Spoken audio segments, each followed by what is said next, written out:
Gipkamen ishqibozlari. Bugun biz ishlab chiqarish seximizdamiz, ishlab chiqarish joyidamiz.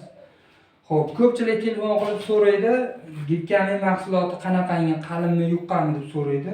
Hozir o'shani bitta video obzor qilib, o'sha tushuntirish maqsadida bitta video obzor qilyapmiz. Gipkamen mahsulotimiz xo'p, mana shunday narsa bo'ladi, xullas. Mana shunday elastik narsa bo'ladi.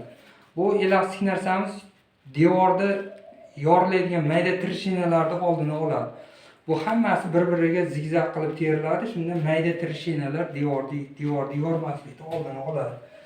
Xo'p, endi buni aytib o'tib ketaman. Ko'pchilik so'raydi, yana bu nimadan tayyorlanadi deydi. Bu oq mramorni toshni maydalangan qumidan tayyorlanadi. Keyin mana bunday stikla o'zidan tayyorlanadi. Keyin o'zini klayi bor, o'sha klayni qo'shib, o'sha ishlovini berib turib, mana qumni bo'yab, ishlovini berib, lakini berib tayyorlasak, mana shu holatga keladi. Buni har turdagi razmeri bor. Kichkina razmeri, undan kattaroq razmeri, keyin mana katta razmeri va undan yana bitta katta razmeri bor. 15 ga 33 lik bo'ladi eng katta razmeri.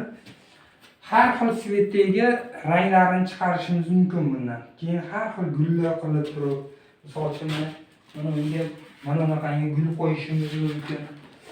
Mana bundan qilishimiz mumkin yoki qoraga mana bunday oq berishimiz mumkin yoki menga однотонно deydiganlarga mana bunaqangi ranglarni chiqarib berishimiz mumkin.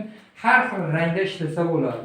Mana bu joyda operator mana bu joyda mana bu narsamiz, mana sokolni versachisi, bunisi o'sha sokolga terilaydigan mramor, granit, kafelga o'xshagan narsa chiqarganmiz. Xuddi shunaqangi bo'ladi. Yana bir bor eslatib o'taman, gipkamenimiz mahsulotimizni qalinligi mana shunday bo'ladi. Buni o'zini klayi bor, klayi bilan yopishadi. Bu devorga yana bir qaytarib aytaman, trisheniyani oldini oladi, trisheniya bermaydi ertadan keyin bunga yopishtirilgandan keyin. Buni yuvsa bo'ladi, qumi ko'chmaydi buni, boshqa bo'lmaydi, rangi o'chib ketmaydi. 10 yil, 15 yilga garantiya beriladigan mahsulot.